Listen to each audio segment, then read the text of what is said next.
आई मला फ्रुटी गेले पैसे दे ना वा. अवय फ्रुटी गिटी नाही प्यावा. किती वेळा सांगलं तुले आपल्या शरीरासाठी चांगला नाही राहतो. होय तिकडं. चांगलाच राहते व. आलिया भट बी पेते मग मी पेन तर का झालं. तुला पैसे नसत देवाचे ते सांग ना. आलीस पैशावरच तू.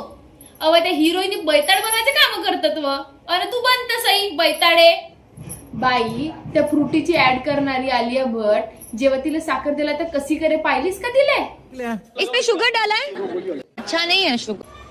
आणि एवढाच नाही स्वतःला मस्त फिट तंदुरुस्त होणार तो विराट कोहली ते चिप्सची ऍड करते. स्वतःला एक दिवस त्या चिपले तोंडात नसेल भरत. अन तो अक्षय कुमार अजय देवगन शाहरुख खान एकतरी ते सुपारीचा कंतरी खात असतील का. नाही पण बोलो जुबा केसरी म्हणतात. पाहिलीच नाही. आणि लोकांनी विमा घालायला प्रेरित करतात. म्हणजे तू मला सांग स्वतःची गोष्ट करतही नाही त्या गोष्टीसाठी लोकांना प्रोत्साहित करणं कुठपर्यंत योग्य आहे.